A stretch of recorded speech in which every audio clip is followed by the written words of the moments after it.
नमस्कार, मैं रिया और आप देख रहे हैं डॉक्टर साहिब। डॉक्टर साहिब के आज के इस वीडियो में हम जानने की कोशिश करेंगे कि एसिड रिफ्लक्स होता क्या है, और इस विषय में हमारे साथ पूरी जानकारी देने के लिए मौजूद है डॉक्टर बीके चौधरी। डॉक्टर साहिब पटना पीएमसीएच में प्रोफेसर है, रेस्पिरेटरी मेडिसिन में, साथ ही कंसल्टेंट फिजिशियन भी है। तो डॉक्टर साहब, सबसे पहले तो आपका बहुत बहुत स्वागत है। बहुत बहुत धन्यवाद। डॉक्टर साहब, एसिड रिफ्लक्स की समस्या ये क्या होती है, कैसे होती है और प्रभावित लोगों को कैसे करती है? देखिए, एसिड रिफ्लक्स भी बहुत कॉमन इशू है आज की डेट में, और इसके बारे में लोगों को जानकारी होनी बहुत ज़रूरी है, क्योंकि इसके कॉम्प्लिकेशंस बहुत सारे हैं जो आगे चल के दूसरी बीमारियों में परिणत हो जा रहे हैं। तो एसिड रिफ्लक्स है कि एक बहुत फॉल्टी सिस्टम है हमारे यहाँ खाने का। पहले ज़माने में लोग 7 बजे शाम में, 6 बजे शाम में खा लेते थे। अब है कि रात में बिल्कुल लेट से खाते हैं और तुरंत बिछावन पे गिर जाते हैं।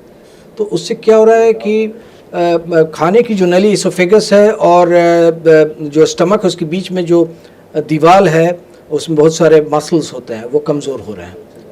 तो एसिड रिफ्लक्स कर जा रहा है। रात में सोने पर वो एसिड सीना पे आ जा रहा है। तो उसके बहुत सारे हैज़ार्ड्स भी हैं। वो लंग्स में आ रहा है तो एस्थमेटिक सिम्टम, सांस फूलना लग रहा है। अब तो एसिड रिफ्लक्स का इतना महत्वपूर्ण होता जा रहा है कि एक वन ऑफ द कॉज हो गया। एक बहुत बड़ी ग्रुप है इंटरस्टिशियल लंग डिजीज़, ILD का एक कारण बोला जा रहा है एसिड रिफ्लक्स को। इंटरस्टिशियल लंग डिजीज़ पूरे वर्ल्ड में एक ऐसे एनिग्मेटिक ग्रुप है जो 200 तरह का से ज़्यादा तरह की बीमारियां होती हैं इंटरस्टिशियल लंग डिजीज़, जिसमें डायग्नोसिस होने के बाद मृत्यु 3-4 साल, 5 साल, 7 साल, 10 साल में हो जाती है। बहुत ही ख़तरनाक ग्रुप जो बीमारी अभी आ रही है उभर कर, जिसका एक कारण एसिड रिफ्लक्स को भी माना जाता है। अस्थमा को भी बढ़ा देता है। एसिड रिफ्लक्स जो का सबसे इम्पोर्टेंट हमने कारण बताया वो है wrong food habits, wrong timing. पहले ज़माने में लोग जल्दी खाते थे, रात के शाम के खाने और रात के सोने में 3 घंटे का गैप होता था। अब कोई गैप नहीं था। तो मेरा मैसेज है कि रात के खाने और सोने में कम से कम 2 घंटे का गैप होना चाहिए, जो नहीं होता है। अब जो यंग जनरेशन है, रात में देर से खाना बनता है घरों में, रात में देर से खाते हैं लोग, सो जाते हैं, तो वो एसिड सीना पे आ जाता है। बहुत सारा उसके समस्याएं हैं। हमने बताया वाल्व्स इनकम्पीटेंट होने लगता है। तो एक कारण हुआ। दूसरा महत्वपूर्ण, अभी जो रॉन्ग फूड हैबिट्स में अभी फास्ट फूड बहुत चला हुआ है। तेल मसाला का प्रचलन बहुत ज़्यादा बढ़ गया है। तो हम लोग अभी नया कॉन्सेप्ट है, विज्ञान ये कह रहा है कि हम लोग कहते हैं कि शाम का खाना जो खाना है वो बिल्कुल कम होना चाहिए।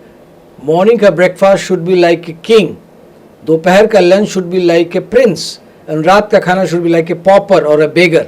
मतलब रात में भिखारी का खाना खाइए, शाम में 7 बजे 8 बजे कम से कम खाइए, तो कम से कम बीमारी होगी, आपकी आयु ज़्यादा रहेगी, बीमारियां कम होंगी। तो ये बहुत इंपॉर्टेंट मैसेज है। ये समझने को नहीं तैयार है, यंग जनरेशन को बताना पड़ेगा। मैक्सिमम उन्हीं को, क्योंकि ज़्यादातर लोग जो है अभी एसिड की दवा खाते हैं, एंटासिड खाएंगे, गैस की दवा, गैस की दवा हम पिछले 2 साल से लगातार खा रहे हैं। तो आप गलत कर रहे हैं, क्योंकि ऐसा भी पेपर पब्लिश हो रहे हैं कि लगातार गैस की दवा खाने से डिमेंशिया होता है, याददाश्त खत्म होने लगती है। तो जब ज़रूरत पड़े तभी खाएं।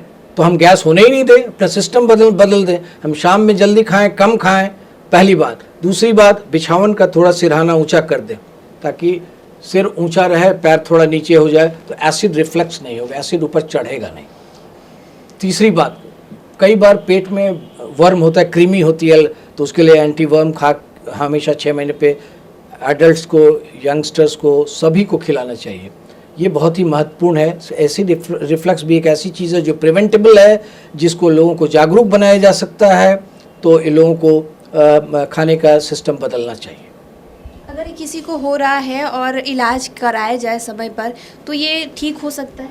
हाँ, बिल्कुल ठीक हो सकता है। ये तो कोई बीमारी है ही नहीं, बहुत मामूली चीज़ है। और आप हमने बताया भी, हमने तो इलाज पहले ही बता दिया कि सिरहाना ऊंचा कर लें, समय से खाएं, और एंटासिड और अपने चिकित्सक के द्वारा बताई हुई दवा का कोर्स लें 6 वीक्स 8 वीक्स का, तो ये बिल्कुल कम जाता है। सबसे इम्पॉर्टेंट चीज़ है कि खाने का गैप जो होता है, खाने का और रात में सोने का, ये बहुत इम्पॉर्टेंट है। जो अभी की परंपरा है यंगस्टर्स में, खाना खाया पट बिछावन पे गिर गए, ये बहुत डेंजरस है।